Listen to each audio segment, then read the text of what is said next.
fazer uma aula hoje mais sobre os aspectos práticos da mediunidade. Há um artigo na Revista Espírita, de 68, se não me engano, eu dou a referência depois por escrito. É uma revista espírita que tem um artigo intitulado por Kardec, O Verdadeiro Recolhimento. E nesse artigo, os espíritos nos mostram como que nós devemos entender o conceito de recolhimento segundo a orientação espírita.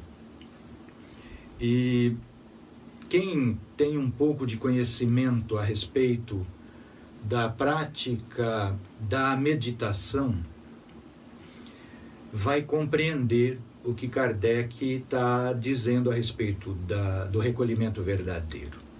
Eu estou vendo que os meus irmãos da família Tato Sávio já estão todos ligadinhos aí. Um abraço a todos. Não vou citar nominalmente porque a minha cabeça já está ruim e eu vou esquecer de alguém. E não quero ser injusto com essa grandiosa fraternidade que nós conquistamos. Meu irmão Tato Sávio, muito obrigado pelo espaço que você me concede. Um grande abraço a Thaís, a nossa sonoplasta, técnica de áudio e visual. Um abraço, Thaís. Aos amigos da página Espiritismo Brasil Chico Xavier, um grande abraço também, Paulo Henrique. Ao pessoal, o Alexandre, a Aline, do Amigos do Bem, um grande abraço. Pessoal do Chico de Minas, um abraço. Todos que compartilham as nossas aulas. Pessoal de Araraquara, meus irmãos de Araraquara, do nosso grupo de estudos de filosofia. Eu gostaria hoje de fazer uma aula tentando botar na prática tudo isso que a gente tem visto, esse conceito mediunidade, os mecanismos da mediunidade e como o título da nossa aula tem sido como se realiza a mediunidade. Porque esse é um dos pontos. O som tá bom? Por favor, me deem um retorno em relação ao som. A semana passada o som estava meio baixo. Depois que eu terminei a aula, que eu fui desligar o microfone de cabeça, o headset, que eu vi que ele estava desligado. Então, nós tivemos a aula inteira, a semana passada, com o microfone desligado. 2 microfones é muita coisa para mim, entendeu? Conciliar isso tudo. Então, vocês me perdoem. Mas um dos aspectos que eu penso que é mais importante e que recebe menos dedicação de estudiosos da mediunidade é exatamente a prática. Eu me ressinto muito, mas muito mesmo, como médium, o nosso querido Chico Xavier não ter deixado um livro como a Dona Ivone Pereira, que é uma outra grande médium da nossa história do Espiritismo. Dona Ivone deixou um Recordações da Mediunidade. É um livro onde ela relata os dramas dela como médium e as experiências, as dificuldades que ela enfrentou na prática mediúnica. Mas, infelizmente, o Chico não me conste que tenha deixado um livro assim. E eu me ressinto muito como médium de um texto, de uma referência teórica e prática da parte do Chico médium. Nós temos obras grandiosas do Chico psicografadas junto do Emmanuel, junto do André Luiz, mas o Chico mesmo não deixou um Recordações da Mediunidade, que seria o testemunho dele, a experiência dele, para nós podermos, como médium, nos inspirar. Principalmente aquilo que Kardec chama do principal obstáculo da prática da mediunidade. Ele chama o escolho principal, ou seja, o maior obstáculo da prática da mediunidade, que Kardec destaca ser a obsessão. Sobre a obsessão nós vimos falando esse tempo todo, né? A aula passada foi uma aula praticamente sobre obsessão, as 2 últimas aulas. Ou seja, o assédio renitente de um espírito desencarnado sobre a vontade de um espírito encarnado. Mas eu gostaria, como disse, de aprofundar um pouco hoje a minha exposição a respeito da prática da experimentação, do desenvolvimento da sensibilidade para a influência do mundo espiritual no mundo dos nossos sentimentos. Eu destaquei já nesse nosso curso o aspecto obsessivo e os efeitos da obsessão. Os primeiros efeitos da obsessão, segundo Kardec expôs na pergunta 471 do Livro dos Espíritos. Eu vou repetir porque é a base do nosso estudo de hoje, da nossa aula de hoje. Na pergunta 471 do Livro dos Espíritos, o Kardec pergunta o seguinte: quando experimentamos, quando sentimos uma angústia indefinível e uma ansiedade sem causa, devemos atribuir a um desequilíbrio orgânico? E a resposta dos Espíritos é categórica em destacar que não. Quando sentimos uma ansiedade indefinível e uma angústia sem causa aparente, nós devemos atribuir, sem uma causa concreta, devemos atribuir não a desequilíbrios orgânicos, ou seja, falando a linguagem da neurociência hoje, não um desequilíbrio dos neurotransmissores dados no nível das sinapses encefálicas, dos neurônios. Não se deve a esse desequilíbrio dos neurotransmissores, angústia indefinível e ansiedade sem causa. Os espíritos respondem: não se deve a uma causa orgânica. Normalmente, dizem os espíritos na pergunta 471 do Livro dos Espíritos, esses sintomas nós devemos ao contato que nós mantivemos inconscientemente com os espíritos ao nosso redor ou na noite de sono. Por que na noite de sono? Porque a gente sabe que à noite nós desprendemos do nosso corpo e vamos perambular pelo mundo espiritual onde se encontram os nossos interesses. E Jesus diz categórico para a gente: onde está o seu tesouro, ali também está o seu coração. Então, quando a gente sai do corpo à noite, a gente vai onde estão os nossos tesouros. E dependendo dos espíritos com os quais a gente mantém contato durante o dia, durante a nossa existência, estes sintomas de ansiedade e de angústia geram no prolongamento do tempo, desde que a gente não identifique esses sentimentos, essas emoções em nós, esses sentimentos em nós, geram depressão. E este é um fenômeno hoje que assola grande parte da população humana. E é sobre isso que eu gostaria de falar um pouco hoje, para ver se a gente consegue estabelecer uma metodologia de investigação dos nossos estados sentimentais. Então eu dizia na Revista Espírita, num artigo intitulado O Verdadeiro Recolhimento. Um espírito, eu já li esse texto nas aulas anteriores. Os espíritos dizem o seguinte: durante a prece numa casa espírita, numa reunião espírita, isso vale para a missa, isso vale para o culto evangélico, isso vale para a meditação do yoga, para a meditação budista, zen budista, para qualquer pessoa que busque o verdadeiro recolhimento ou um estado de consciência mais elevada, um estado meditativo. Qual é o ideal de um estado meditativo? É aquele em que haja a menor profusão de pensamentos possíveis. Porque nunca ninguém vai conseguir ficar totalmente sem pensar, porque espírito é o pensamento. Nós somos o pensamento. A manifestação empírica do espírito é o pensamento. O grande problema é controlarmos a profusão de pensamentos.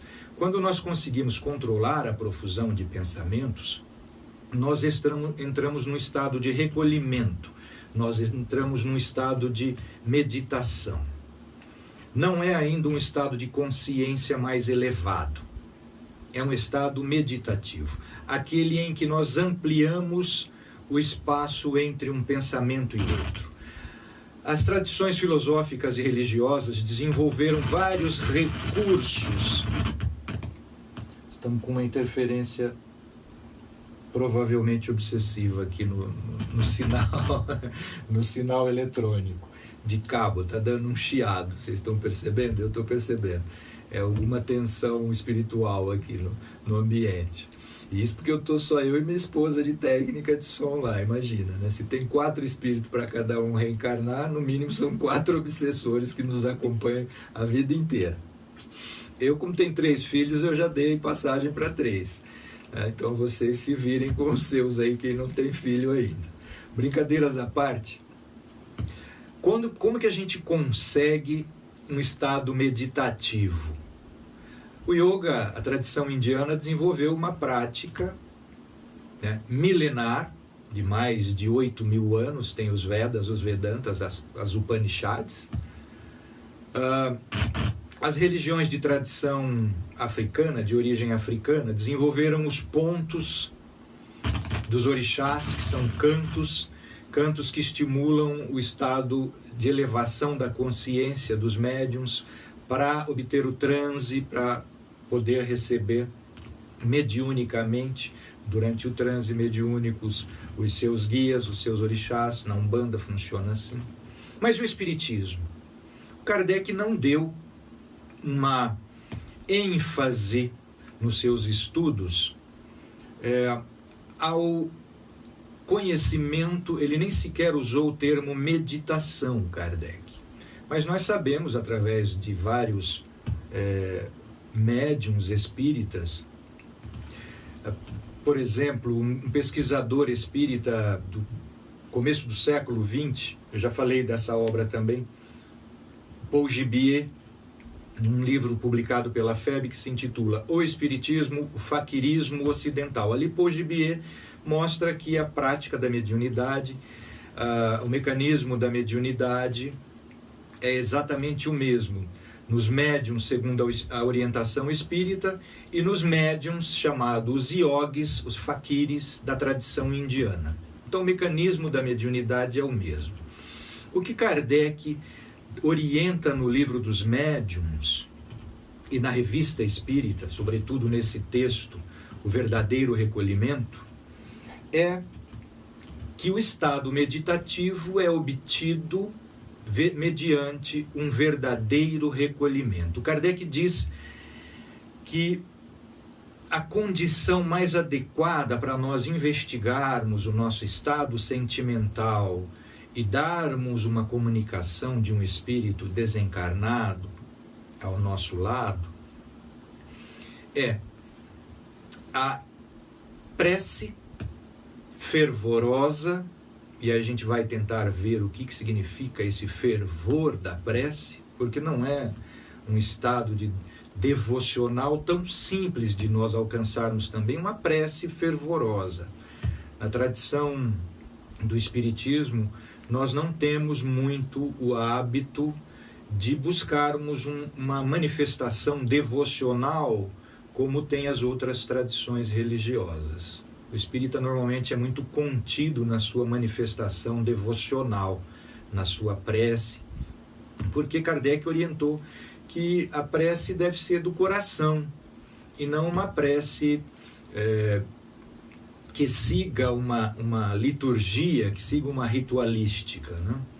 Mas ele destacou que a prece fervorosa e o verdadeiro recolhimento são as condições fundamentais para nós obtermos uma comunicação mediúnica. E a gente vê, pela experiência, pela literatura espírita, que a maioria das pessoas que se dedica à tentativa de descoberta da faculdade mediúnica ostensiva em si, ao ponto de dar uma comunicação psicografada, escrita, ou psicofonada, falada, é muito grande.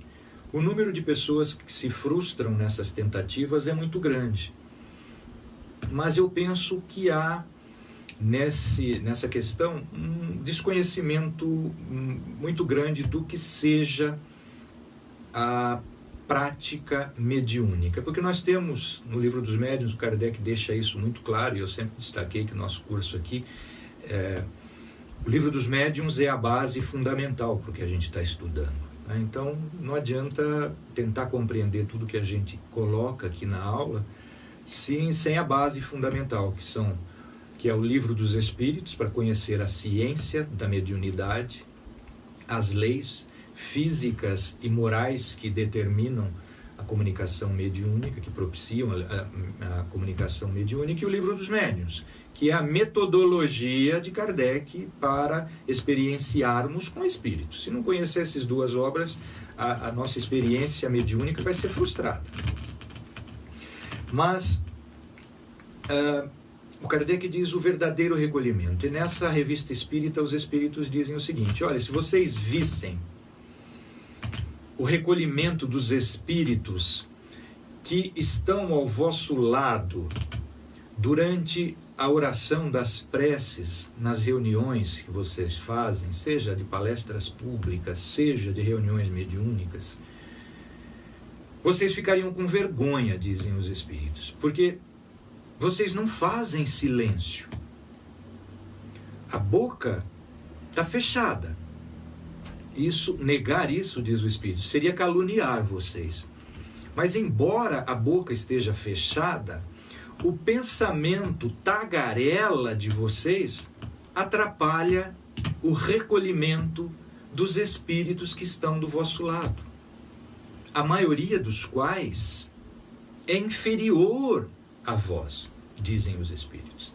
Então a gente vê que a gente faz muito ruído no pensamento. Esta é a grande dificuldade em nós identificarmos uma autêntica comunicação espiritual conosco, seja do nosso espírito protetor, seja dos espíritos doentes ao nosso lado pedindo socorro, ou aqueles com raiva direcionando para nós os seus sentimentos desairosos, os seus sentimentos entristecidos, os seus sentimentos de ódio. E por que é que nós temos tanta dificuldade? Ontem eu estava fazendo um pinga-fogo, a maioria dos nossos irmãos não pôde ver, e eu sinto, mas já tinha sido marcado há muito tempo, e o nosso querido Tato estava com palestra também. Isso vai acontecer de vez em quando, mas como a gente deixa tudo isso disponibilizado, é a grande beleza, né, dos recursos das mídias hoje. A gente deixa lá armazenado e fica à disposição para assistir. Então fiz várias respostas lá relativas a isso. Mas por que é que a gente não consegue perceber que é médium? Porque eu tenho aqui, na Revista Espírita de 63, que eu falei a semana passada que a gente ia adentrar, uma fala do Kardec, o seguinte: Revista Espírita de 1863, nós estávamos vendo a Revista Espírita de 1862, dezembro de 62, aí em janeiro de 63 o Kardec continua com aquele artigo, Estudo sobre os Processos de Morzine, tá? E ele fala o seguinte: todo indivíduo que de uma maneira ou de outra sofre a influência dos espíritos é por isso mesmo médium. Razão porque se pode dizer que todo mundo é médium. No Livro dos Médiuns ele vai chamar, porque ele estava organizando uma nova doutrina, ele precisava de um vocabulário bem específico, um vocabulário preciso, para que não desse margem de dúvidas. Então, didaticamente, no Livro dos Médiuns, ele vai falar assim: olha, todo mundo é médium. Todo mundo que de uma maneira ou de outra sofre a influência dos espíritos é médium. Razão porque se pode dizer que todo mundo é médium, porque todo mundo sofre a influência dos espíritos. Pergunta 459 do Livro dos Espíritos e pergunta 471, que fala da angústia indefinível, da ansiedade sem causa, portanto, que dá os sintomas da depressão. Todo mundo sofre a influência dos espíritos. Mas a gente vai chamar de médium, diz o Kardec, aqueles que escrevem essa influência dos espíritos, os sentimentos, descrevem em palavras os sentimentos, descrevem em palavras as emoções que o espírito, as visões que o espírito está tendo, seja escrita, seja verbal. Mas ele está dizendo, todo mundo é médium. Por que ninguém se identifica como médium? Ontem teve uma pergunta nesse sentido, como é que eu posso saber se eu sou médium? Você sofre a influência dos espíritos? Ah, não sei. Exatamente, esse é o problema. Dr. Bezerra de Menezes, já li esse texto do Dr. Bezerra nas outras aulas nossas, diz, todo mundo é médium. Todo mundo que sofre a influência dos espíritos. Por que todo mundo desconhece, a maioria dos homens desconhece, da humanidade, diz Dr. Bezerra, desconhece que é médium? Porque a maioria da humanidade desconhece a si mesmo. Esse é o ponto, diz Dr. Bezerra. E Kardec diz, recolha-se em oração fervorosa e vais ouvir as vozes dos espíritos, mediante a assimilação do pensamento. A grande dificuldade nossa é exatamente aprender a se recolher. A tradição do yoga é milenar nesse sentido. Mas, como eu disse, não se aplica muito, porque há muito desconhecimento ainda por parte da maioria dos nossos irmãos que comungam do entendimento espírita. Há muito preconceito ainda em relação à leitura de textos de outras doutrinas filosóficas e religiosas, desconhecendo o próprio Kardec, que recomenda a leitura. Kardec dá uma bibliografia de livros que nós devemos ler de outras religiões, de outras filosofias, inclusive de filosofias adversárias e doutrinas adversárias do Espiritismo. Mas a gente simplesmente ignora isso. E fica no nosso preconceito, perdendo uma série de informações preciosas que nós poderíamos obter de filosofias mais antigas que a filosofia espírita, muito embora o Kardec diz, é de todas as eras o Espiritismo. O Espiritismo está lá no Egito, o Espiritismo está lá nos Vedas e Vedantas, e a gente ignora isso. O Espiritismo está no Velho Testamento, a gente ignora isso, né? Mas como nós conseguimos descobrir a influência dos espíritos? Todo indivíduo que de uma maneira ou de outra sofre a influência dos espíritos é médium. Conhece-te a ti mesmo. Tem que começar a fazer recolhimento. Santo Agostinho recomenda isso na pergunta 919. Santo Agostinho recomenda isso no livro o Evangelho segundo o Espiritismo, a felicidade que a prece proporciona. Nesse artigo, a felicidade que a prece proporciona. E eu vou tomar por base exatamente esse artigo de Santo Agostinho para a gente investigar como nós podemos perceber a influência de um espírito em nosso campo de sentimentos, no nosso campo íntimo. Eu sou professor de yoga e os irmãos que conhecem, frequentam as minhas aulas, minhas palestras, meus amigos particulares, né, já sabem disso. Eu sou professor de meditação, com especialização na Índia em meditação. Eu comecei a fazer isso, a desenvolver essa prática. Eu comecei a fazer yoga para cuidar das minhas 3 hérnias de disco, para aprender a fazer alongamento. E quando eu percebi, através da leitura daquele livro publicado pela FEB, do Paul Gibier, O Espiritismo, Faquirismo Ocidental, que a prática da mediunidade orientada pelo Espiritismo, os mecanismos da mediunidade orientada pelo Espiritismo é idêntico aos mecanismos e à prática da mediunidade realizada pelos homens santos da Índia, os faquires. Eu falei, eu já estou no meio do yoga, eu preciso me aprofundar nisso. E aí eu comecei a praticar a meditação. Especialmente fazer o desdobramento perispiritual, o desprendimento do corpo, a emancipação da alma. Por que eu digo que o Livro dos Espíritos é fundamental para a gente realizar com eficiência a prática mediúnica? Porque o Livro dos Médiuns foi escrito como um capítulo a mais do Livro dos Espíritos. O Livro dos Médiuns foi escrito por Kardec em continuidade ao Livro dos Espíritos, como a metodologia prática da investigação espiritual, do efeito dos espíritos em nós. E o capítulo que deu origem ao livro dos médiuns, que se encontra no livro dos Espíritos, é lá, da emancipação da alma. Tem muita gente ainda que ignora isso, no nosso meio de estudos. Entende a mediunidade como um fenômeno místico, mítico, que é pior, e que não encontra base no livro do livro dos Espíritos, neste capítulo da emancipação da alma. Esse é um desconhecimento ainda muito grande, de uma população muito grande no meio espírita.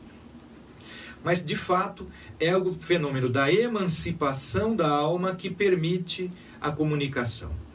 Então, como que a gente realiza a emancipação da alma? Eu disse isso já na nossa aula, uma das nossas aulas anteriores. Eu andei 18 anos atrás dessa informação. E está dentro do livro dos Espíritos. Na pergunta 495, Santo Agostinho e São Luís falam exatamente que é do momento da prece.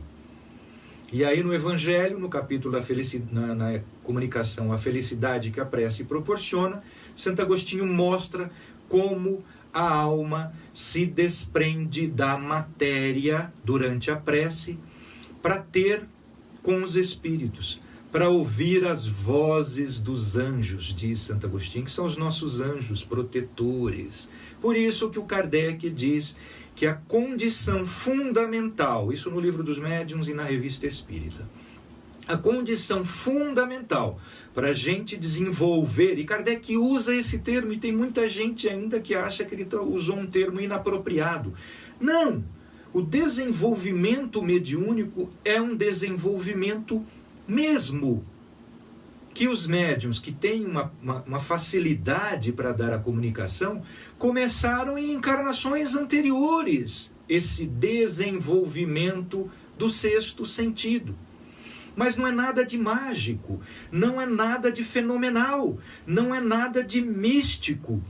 É natural essa faculdade, o sexto sentido em nós. E o seu desenvolvimento se dá mediante o recolhimento e prece.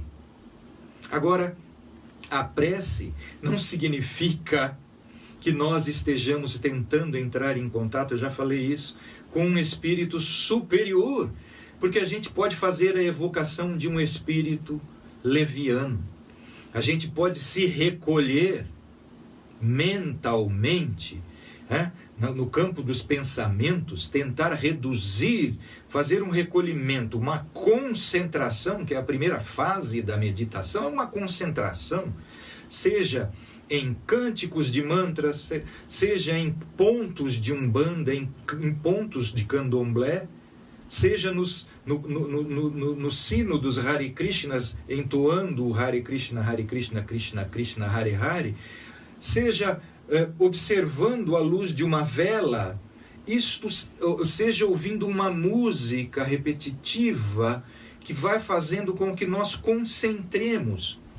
Mas eu posso fazer isso para evocar um espírito pseudo-sábio, não um bom espírito como é o nosso espírito protetor, porque as minhas intenções é que determinam o espírito que vai se aproximar de mim no momento em que eu estou recolhido, meus irmãos. Por isso é que o Kardec recomenda a oração fervorosa e o recolhimento, para que quem se aproxime de nós nesse momento em que nós buscamos o recolhimento e fatalmente emancipemo-nos em relação ao nosso corpo, ou seja, desprendemo-nos em relação aos lhames, aos laços que nos prendem ao corpo físico, através da saída, do afrouxamento dos laços perispirituais. Neste momento, o ideal é que esteja do nosso lado o nosso espírito protetor.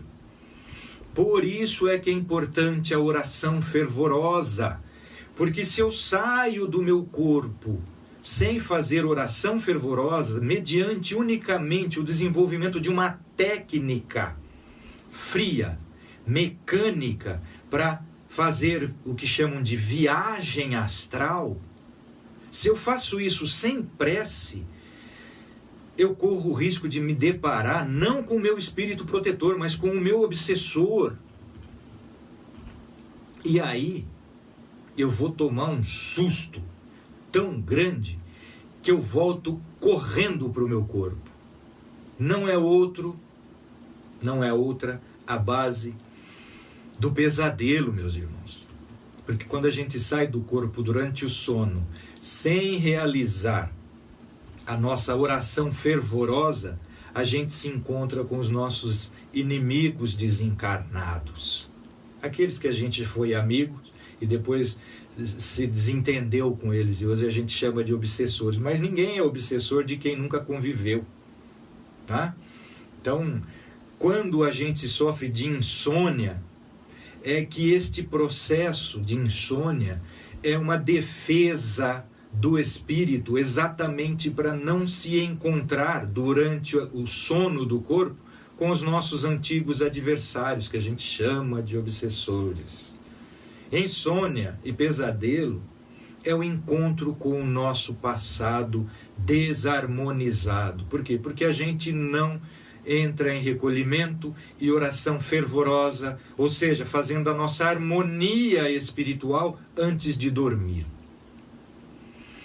No processo de desdobramento perispiritual, de desprendimento perispiritual, de emancipação da alma, não mais durante o sono, mas em vigília, que é a prática da mediunidade, que exige a prática da mediunidade, este recolhimento e esta oração fervorosa são exatamente para nós harmonizarmos o ambiente onde nós estamos realizando a nossa prática mediúnica. Por isso é que nas reuniões mediúnicas, os coordenadores, os orientadores falam: vamos aumentar o padrão de sentimentos, porque aumentando o padrão espiritual dos nossos sentimentos, nós vamos aumentar o padrão vibracional do nosso perispírito, das partículas de matéria em estado quântico que compõem o nosso perispírito. Através do quê? Através dos nossos sentimentos. Como então que eu não percebo a influência dos espíritos? Não adianta, no dia de trabalho, durante o nosso estado de vigília, enquanto estamos usando a racionalidade instrumental para o trabalho, para o estudo, para um bate-papo descontraído, para a diversão, nós não vamos perceber a influência dos espíritos em nossos ânimos, em nossos sentimentos, em nossas emoções. Não adianta. Os sentidos físicos não permitem. O olhar, a visão, é muito séria, visão física. A audição é muito sensível, por isso que é muito difícil nós entrarmos em recolhimento. Daí que a prática da meditação é fundamental. Mas a meditação o que é? Na Índia, eu já disse, eles não chamam de meditação, eles chamam de concentração. Por isso aqui há várias técnicas de entrarmos num estado de consciência mais elevado. Entrar num estado de consciência alterado é fácil. Quem gosta de bebida alcoólica facilmente entra num estado de consciência alterado. Quem gosta de fumar facilmente entra num estado de consciência alterado. Quem gosta de algum elemento químico facilmente entra num estado de consciência alterado. Quem fuma maconha entra facinho num estado de consciência alterado. Mas um estado de consciência alterado vai nos colocar, vai fazer com que a alma se emancipe facilmente. Porque o corpo relaxa, os sentidos físicos ficam entorpecidos e a vontade do espírito é sair do corpo. Quando nós entramos num estado de entorpecimento dos sentidos, o espírito se emancipa mais facilmente. Mas pode ter certeza que o seu espírito protetor não vai estar do seu lado nesses momentos. No momento de estado de consciência alterado, nosso espírito protetor não está do nosso lado. Nem espíritos mais elevados. Estão sim aqueles que se afinizam com estas sensações que os entorpecentes produzem em nós. Espíritos que têm as mesmas necessidades que nós ainda, de quem gosta de usar esse tipo de recurso.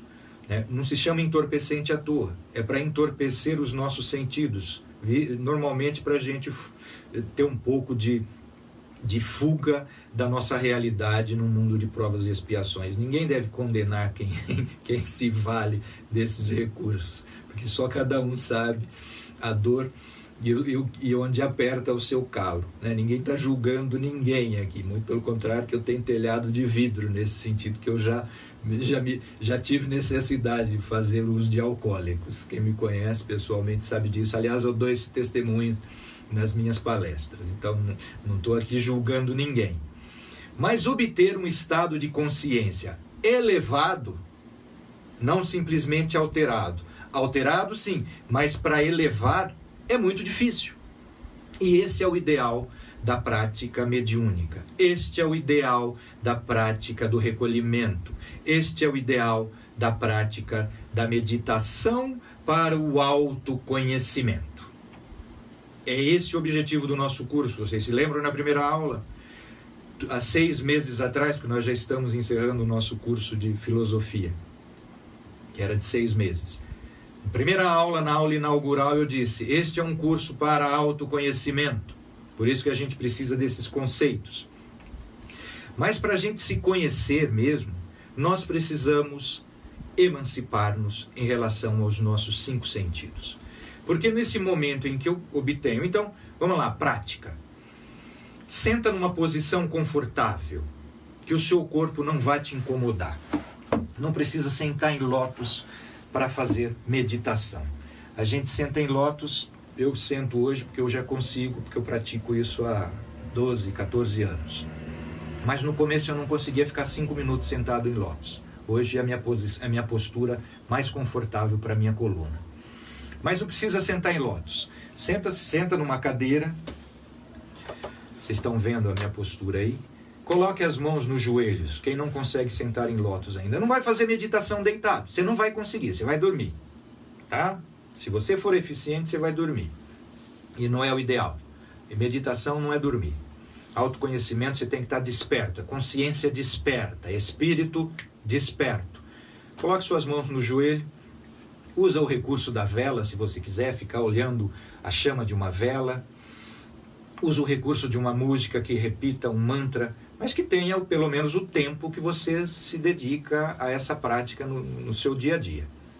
Já está provado, um dia a gente vai falar dos efeitos da meditação no cérebro. Não, eu não quero falar de efeito de meditação no cérebro hoje. Tem pesquisadora de Harvard avaliando e analisando isso e mostrando que há crescimento, aumento de massa cinzenta, prática de meditação durante 20 minutos por dia. Não, nosso objetivo aqui é autoconhecimento espiritual. Então coloque suas mãos no joelho, se você não senta em lótus ainda. Feche seus olhos. Deixe a sua boca entreaberta e os lábios se tocando de leve. Os dentes têm que estar soltos, os lábios tocando de leve. A ponta da língua você vai tocar a gengiva dos dentes do maxilar superior. Encosta a ponta da língua no maxilar superior. É uma forma de relaxar o maxilar. Você tem que estar, segundo o Chico Xavier recomenda, com o estômago nem muito cheio, nem muito vazio, que é para você não estar incomodado. Você tem que estar numa posição confortável que, se você tiver inicialmente com dor, dificilmente você vai conseguir recolhimento e meditação. Nessa postura, bota a música, bota a vela, se você precisa estar iniciando essa prática, não tem a prática ainda bem tomada, bem dominada, bota a música, bota a vela e os olhos, você fecha os olhos. Inicialmente você fecha os olhos. Se você não tem a prática do recolhimento, feche os olhos. Eu desenvolvi recursos que eu não conheço, Eu nunca vi ninguém falando isso. Então, se alguém tiver alguma referência teórica que eu não conheço, eu desenvolvi nesses anos a seguinte prática. Energize calorificamente as mãos. Tá? Energize mesmo. Deixa as mãos quentinhas e coloca a almofada das mãos sobre os olhos. Segura alguns segundos e vire o olho para cima, como se olhasse a testa.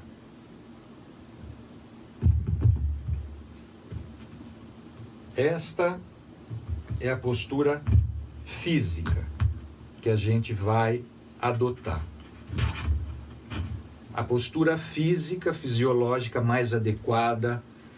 Observa o seu rosto, solta os músculos do rosto, vai fazendo um escaneamento agora, nessa postura, vai fazendo um escaneamento, desde o topo da cabeça, passando pela testa, amassando do rosto, os olhos, o maxilar, solte o rosto, solte, vai dedicando a sua atenção, porque yoga não é outra coisa senão atenção na ação.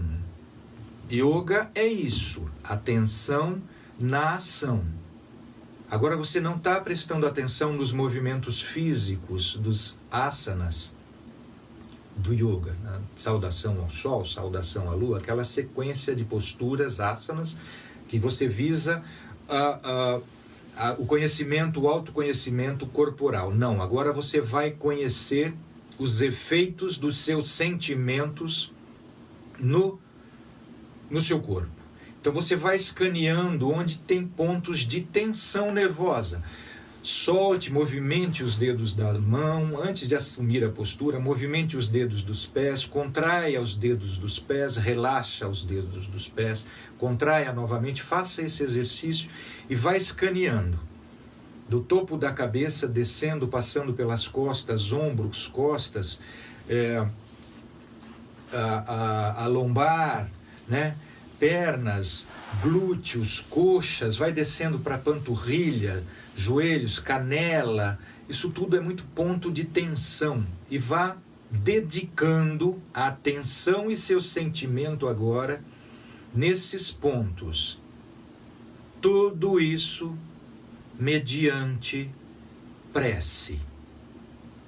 Não faça meditação, recolhimento, emancipação da alma, a não ser mediante prece, exatamente para não correr riscos de ser mistificado por um espírito inimigo, zombeteiro ao nosso redor. Porque agora nós vamos abrir o nosso sentimento de uma forma muito eficiente para assimilar as ondas dos sentimentos preponderantes no nosso entorno espiritual. E aí vai aprofundando este entendimento do seu corpo, feito esse escaneamento, volte para o seu estado agora, a sua atenção de pensamento, o seu entendimento, a sua investigação. Esse escaneamento você vai dedicar agora ao seu sentimento, ao seu estado emocional, sempre mediante prece. Eu faço isso só mediante Pai Nosso, porque o Pai Nosso eu já sei de cor há 55 anos, pelo menos. Eu tenho 58, pelo menos 55 anos que eu sei o Pai Nosso de cor. Então eu não preciso ficar usando o entendimento, a razão, eu não preciso ficar forçando o meu entendimento para elaborar uma prece de coração, de sentimento, para que eu alcance um estado de consciência elevada. Não, eu oro o Pai Nosso.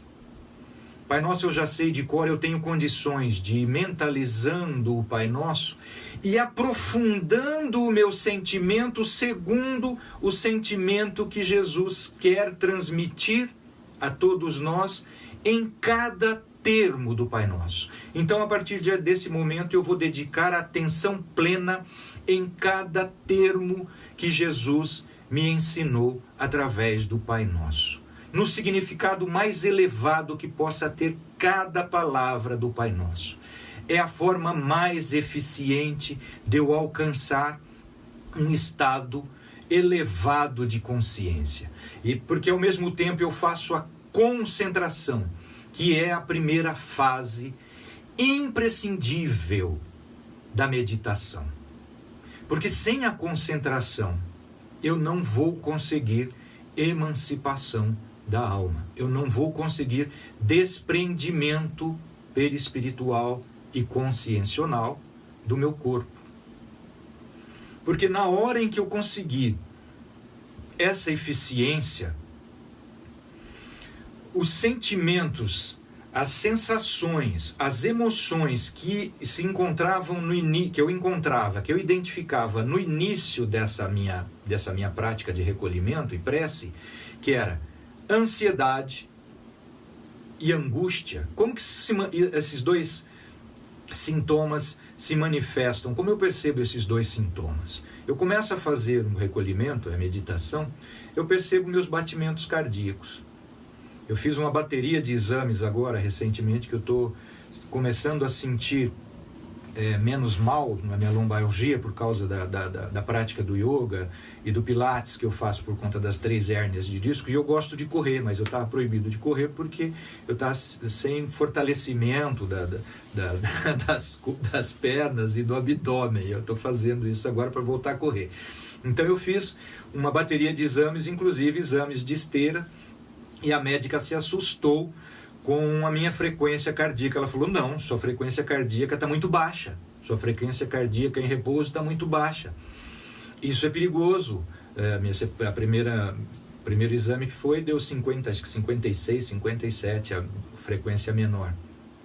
Ela falou: isso é muito baixo, isso é perigoso. Vamos fazer esteira e vamos fazer outros eletrocardiogramas. Aí eu fiz um exame de esteira e deu um baixo ainda em repouso, depois foi normalizando, conforme foi o exame ficando mais forte, foi ficando normal, mas aí deu uma arritmiazinha tal. Ela falou assim: não, vamos fazer um agora com ultrassom, escaneando o coração. E aí fiz outro exame, deu tudo normal. Ela falou assim: você tem a frequência cardíaca muito baixa, mas é porque você tem um condicionamento cardiorrespiratório muito bom, você tem um condicionamento físico muito bom. E eu falei para ela: mas eu me exercito há muitos anos, eu faço meditação há muitos anos para controlar as minhas emoções, para controlar a minha frequência cardiorrespiratória. E eu faço isso como uma prática meditativa e para desprendimento. Então, quando a gente está com angústia e ansiedade, a frequência cardíaca nossa está batendo mais elevada. É mais elevada a nossa frequência cardíaca. E quando a gente está angustiado e ansioso, a nossa frequência respiratória, ela não é harmonizada. A gente puxa a respiração, parece que vem de soquinho. Esse é efeito da ansiedade e a angústia em nós. Quando a gente consegue eficiência no nosso recolhimento, na nossa meditação e, sobretudo, na nossa prece, quando a gente consegue uma prece fervorosa verdadeiramente, aquele espaço entre um pensamento e outro, né, a gente começa a meditação na concentração. Quando a gente concentra na prece, e só na prece, e o pensamento não foge mais da prece, ou se foge, a gente consegue trazê-lo rápido e vai ampliando esse espaço de fuga do pensamento, a gente consegue eficiência meditativa. E nesse momento em que a gente consegue eficiência meditativa, a gente sai do corpo. Isso é a emancipação da alma, que a gente faz naturalmente durante o sono. mas a gente está aprendendo agora a fazer em vigília. E neste momento, nós sintonizamos o pensamento e, consequentemente, o sentimento do nosso espírito protetor. Que, como diz Santo Agostinho na pergunta 495, e São Luís, são dois elevados espíritos que dizem isso na pergunta 495, tem gente que duvida, diz Santo Agostinho, nessa pergunta 495, tem gente que duvida que espíritos verdadeiramente superiores são capazes de orientar a humanidade na Terra. Ah, não, nós não temos moral para receber orientação de um espírito superior. Cansei de escutar isso. E Santo Agostinho diz que não se preocupa de ficar fustigando, perscrutando, fuçando, inquirindo os seus espíritos protetores. Tendes guias, diz Santo Agostinho. Faz isso. Nós influenciamos os vossos sentimentos, diz ele, mesmo estando a milhares de léguas, de milhas distantes de vós. Mas quando a gente consegue eficiência e sair do corpo, nós sintonizamos o sentimento do nosso espírito protetor que está do nosso lado. Porque ele está do nosso lado. Nós chamamos, pedimos a presença dele com prece fervorosa. E aí, o seu corpo vai responder imediatamente a esse estado de consciência elevada. Porque a sua frequência respiratória vai baixar. Vai harmonizar a sua frequência respiratória. A sua frequência respiratória, a sua respiração, o ciclo de inspiração, de expiração, esse é um bom ponto de observação também. No começo, de quem não está acostumado a meditar, começa observando, prestando atenção na ação, começa prestando atenção no fluxo respiratório, no ciclo de inspiração e expiração, e começa a impor ao seu pulmão, ao seu coração, pela sua vontade livre e não mais pelo sistema nervoso autônomo, deixar a respiração por conta dela, não. Começa a impor um ciclo coordenado de inspiração e de expiração, no mesmo ritmo, no mesmo tempo. E aí você vai perceber que você vai começar a dominar esse ciclo.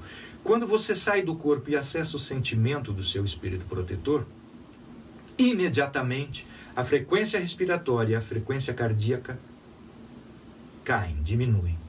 E aí, nós sentimos um estado de conforto, espírito físico inaudito. A primeira vez que aconteceu isso comigo, eu me senti maravilhado. Falei, meu Deus, eu nunca consegui esse estado. Eu relato isso no meu livro A Força do Perdão.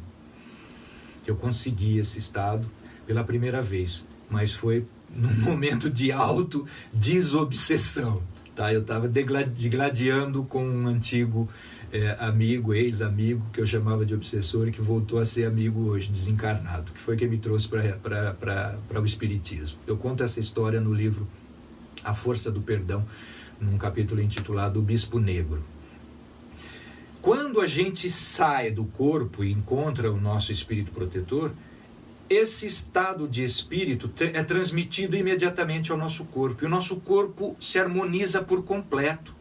A maioria das nossas dores físicas, frutos de tensão muscular, que é fruto de tensão emocional, que é fruto de tensão de pensamento e principalmente de sentimentos, que é a origem desses 3 sintomas depois, desaparecem. E essa é uma harmonia espírito-física inconfundível. É um estado de presença completa, de atenção plena completa em nós. E aí, eu não sei quanto tempo a gente tem de aula, que eu desliguei aqui o computador, mas vou voltar. Esse estado de presença plena, esse estado emocional, a gente vai ver que nós conseguimos dominar os 5 sentidos. E aí nós estamos com atenção plena no sentido espiritual, na nossa memória remota e na nossa memória profunda, Por isso que a gente tem que fazer meditação somente com o auxílio do nosso espírito protetor do lado. Porque nesse momento em que a gente sai do corpo, nós estamos já em cima da hora. Eu vou continuar então pelo menos mais uma aula nesse estudo. Quando a gente sai do corpo, que a gente vence o domínio, o império dos sentidos, dos 5 sentidos, nós temos acesso à nossa memória espiritual, que o nosso cérebro não permite em estado de acordados, em estado de vigília. Durante o sono a gente tem, mas quando a gente volta para o corpo, o cérebro não permite acesso à memória das relações que a gente manteve durante o sono. Mas quando a gente sai em vigília, acordados no corpo, quando a gente emancipa-se em relação ao corpo, nós temos acesso à nossa memória remota e à nossa memória profunda de existências anteriores. Este acervo de memória, então nós vamos ter acesso, uma produção em nós, no perispírito, de imagens. E essa profusão de imagens que a gente não entende, quem faz yoga e busca o autoconhecimento meditativo e sai do corpo sem a informação, essa informação que o Espiritismo e só o Espiritismo fornece, fica muito mais confuso, porque tem uma profusão de imagens perispirituais que são produzidas no perispírito, que são de memórias anteriores, que são de memórias remotas e de memórias profundas, e aí fica mais perdido do que se não fizesse nenhum processo. Este é o ponto fundamental que Kardec chama de o verdadeiro recolhimento e de oração fervorosa, porque a partir daí nós vamos começar a sintonizar, não só ter acesso à nossa memória profunda de espíritos, de existências anteriores, de encarnações anteriores, como também nós vamos ter acesso ao pensamento do nosso espírito protetor. Por isso que é importante a gente fazer esse processo mediante preces. Porque se a gente faz isso só com uma técnica, sem o aspecto devocional dessa prática, a gente vai ter acesso ao pensamento dos espíritos ao nosso lado. E aí o nosso estado de ânimo vai ficar pior, porque ele vai produzir imagens perispirituais em nós que vão refletir no nosso sentimento, que vão refletir nas nossas emoções, que vão refletir nos nossos pensamentos, que podem ser para denegrir a nossa estima por nós. Então esta é uma prática também para desenvolvimento de estima de si. O autoconhecimento, o conhecimento de si, é para desenvolver estima por si, para que um dia nós consigamos desenvolver amor por si. O amor por nós mesmos não é outro objetivo dessa nossa prática. Então, na semana que vem, a gente continua um pouquinho mais nessa investigação, porque o assunto é, de fato, muito profícuo e necessário para o nosso conhecimento. Mais uma vez, muito obrigado a todos os irmãos. Eu estou vendo de longe aqui, eu não consigo ler o nome de todos, eu estou vendo as mensagens passando, as perguntas, como só ia acontecer, como costumeiramente fazemos, a gente vai responder, se não ainda hoje, mas no decorrer do fim de semana, no máximo no começo da semana que está se iniciando amanhã. Muito obrigado à família Tato Sávio, aos irmãos das páginas que frequentam o nosso curso. Muito obrigado pelos corações sinceros que me dedicam a sua atenção, a sua palavra, que me inspiram nesse estudo, nessa investigação. Muito obrigado às irmãs, aos irmãos que me mandam mensagens de estímulo. Eu agradeço de coração. Abrir os seus sentimentos, abrir os seus ouvidos bondosos para que nós possamos fazer essa investigação, dedicando a nossa ciência, a nossa filosofia ao desenvolvimento do nosso sentimento, para que nós possamos, na medida da boa vontade que vai se fortalecendo dentro de cada um de nós, elevando a nossa consciência espiritual, elevando o nosso estado sentimental, para que pouco a pouco consigamos nos adequar ao sentimento amoroso de Jesus. Ele diz que a gente consegue. E está inteiramente à nossa disposição para isso. Ele diz, pedi e obtereis. Batei e abre-ser-vos-á. É isso que a gente tem que fazer. Com fé, esperança, para que a gente possa realizar o único objetivo dessa investigação toda, deste conhecimento. Na primeira aula eu disse, todo conhecimento de Sócrates só faz sentido se for para nos auxiliar a desenvolvermos a virtude. E a virtude de toda pessoa que é fiel a qualquer prática religiosa é o auxílio àqueles ainda mais carentes que nós mesmos. Portanto, tudo isso que a gente faz é para desenvolvermos o amor por nós, para que prenhes estejamos de amor para podermos doar a nossa fé, a nossa boa vontade, o nosso amor em ação através da prática da caridade. E que Jesus nos abençoe a todos. De coração, muito obrigado.